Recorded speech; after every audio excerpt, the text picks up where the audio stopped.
building on the framework and the ambitions that have been laid out by the previous speakers here on stage, we will now give you a foretaste of what these ideas may and can mean in practice.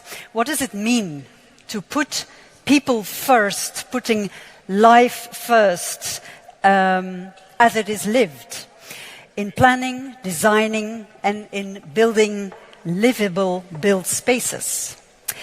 Let me introduce you our guests who put their money where their mouth is, who make ideas and ideals concrete. Helle Søholt and Hanna Bondar, welcome, and please join me on stage. To both of you, make yourselves comfortable, pour a glass of water. I'd say it's really hot here. I don't know if you can see it or if you feel it. So take a moment to pour yourself a glass of water. I'll briefly introduce you to this lovely audience. Helle Søholt, co-founder of Gehl, 25 years CEO of Gehl, and currently chair of the board of directors.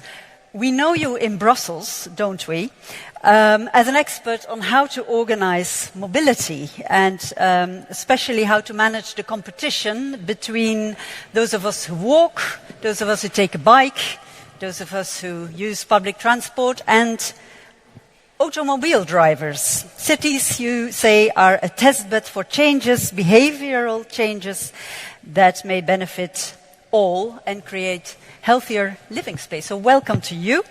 And Hanna Bondar, President Ursula von der Leyen already mentioned you and referred to you, and we're all very happy that you are here in person, all the way from Ukraine, where you are a member of Parliament. Thank you for making that extra effort at this time. You're an architect, acting city architect of Kiev as well, and a novelist, I read. Interesting. You work on construction regulation and urban development in Ukraine, thinking about reconstruction from the bottom up and in collaboration with specialists and populations, people, rather than handing down blueprints and plans by politicians.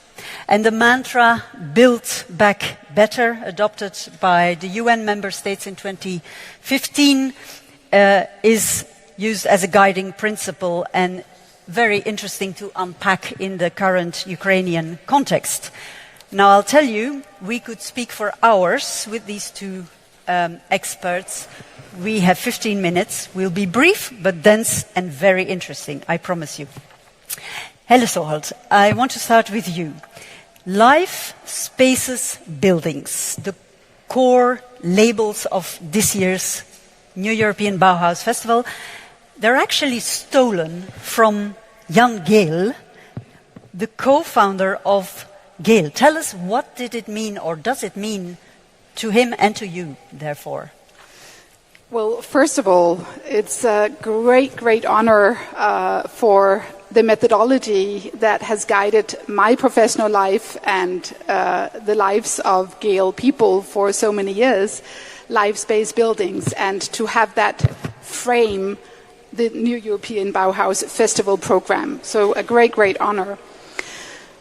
Jan formulated these words to really show us that we have to start with people always, understand their needs, engage people locally, and around those needs and wishes for the future, develop true public spaces and a framework that can allow us to then go back to the architects and ensure the affordability, the mixed use, the access to opportunity that we need in cities. So life space buildings in that order.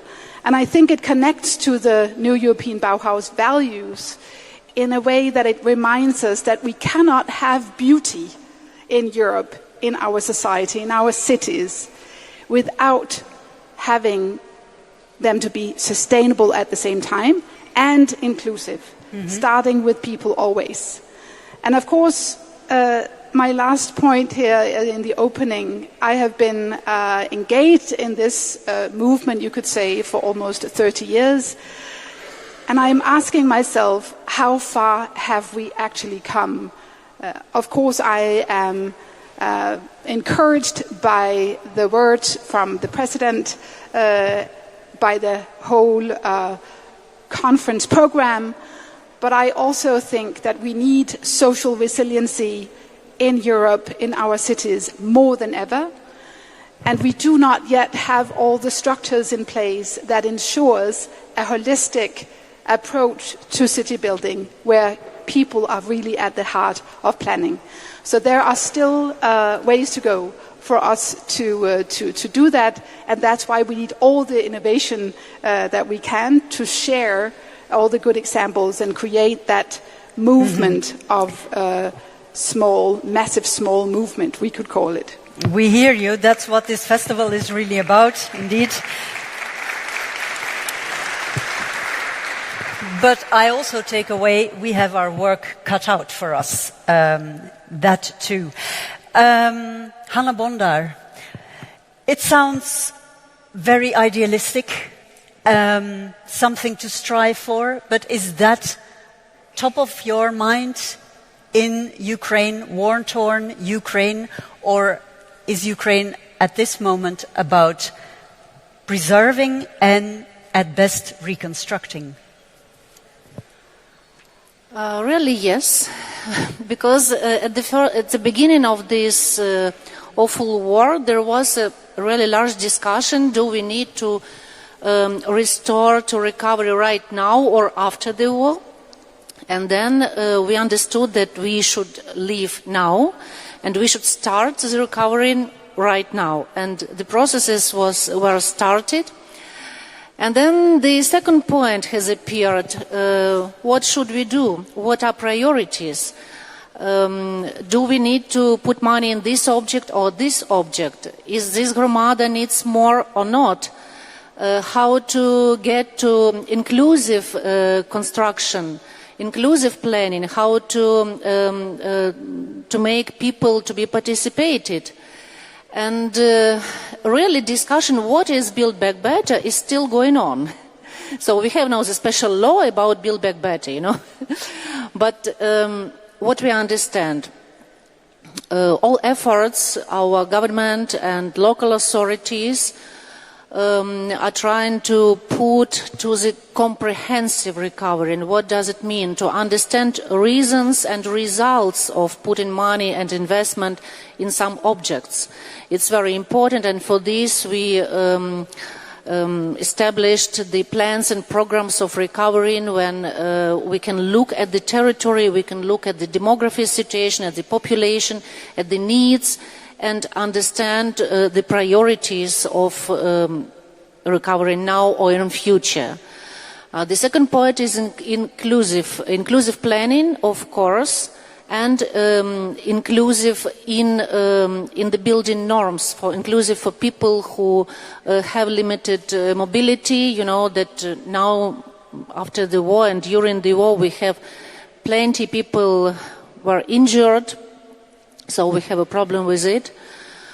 So all new buildings are making with this full inclusive. The second point is what to do with existing buildings. Yeah. The transparent financing and accountable recovering. We made the new reform of public investment management, and digitalized all our objects for recovering. So the last step is to connect it with urban planning documentation, and my feeling is that it really can be accountable and transparent. And of course, public participation. During this war, so I'm Ukrainian and I'm Kievan, I live all my life in Ukraine, but I've never seen such cohesion between people. People not just volunteering, the civil men and women came to the army and became military and defend their cities and villages and their country. So this feeling of huge cohesion is a very large request for influence on decision making in the cities as well. So we can't ignore it, and we should put in our legislation the very transparent and very clear procedures for public participations, because Ukrainians really need it and we see it in reality.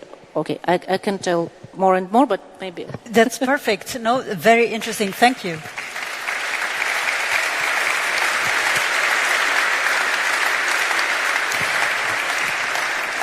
Ms. Søholt, you painted a picture of where Europe could be going in terms of living in spaces with buildings affordably, beautifully, and so on. But what, according to you, are the greatest challenges then for the implementation of that? You hinted at we're not there yet, the structure, infrastructure is not there yet. What were you thinking of? Is it mental resistance, practical hurdles, legislative framework lacking, public participation? What is it? If you can name one. I would say time and money. Okay. I think it's incredibly important as we build for more affordability in our cities that we really take in the needs of people and ensure that we engage local conversations, as Hanna was also saying. But it's not only, I would argue, roofs over our heads that are a fundamental human right. Public spaces is a human right too. And I just learned prior to this conversation that there is not even a protection for public space in the Ukrainian planning law. So this is just one example of how difficult it is for us to plan and implement in a holistic way, where we consider both homes and access to democratic public spaces that provide opportunity for people to meet others and have access to education and health and jobs, etc. So this type of holistic planning approach is very, very needed, and it's difficult when the government structures are siloed and the finance mechanisms are not supportive of these holistic approaches and the development of the public spaces themselves. Mm-hmm. Yeah, and as you mentioned, what to do with the existing buildings, of course, because there's no way you can do tabula rasa, nobody wants that. What would you pick as one of the main challenges to the change you have in mind? Oh, we have plenty of challenges, of course. We only have time for one. For me, the main challenge is to work out of new urban planning and construction code. We are working now over it in our committee in Parliament, and we work in the very democratic way with this document. The principle is bottom up. We gathered 300 specialists from different professions in this field, urban planning and construction. You know, there are plenty of them. The members of parliament, ministries, NGOs, all associations, professional and associations of local authorities. And we're trying to make a new picture of future and new society agreement. It's not easy at all, but we are on our way. We've made a concept and very good.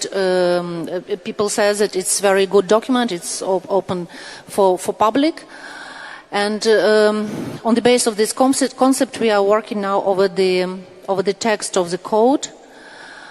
And the main idea of this code that we have to save the citizen, because you know demography in Ukraine is very catastrophic. We had 52 million of Ukrainians in 25 years ago. Now I think we will have, after the war, 25. So we reduced twice.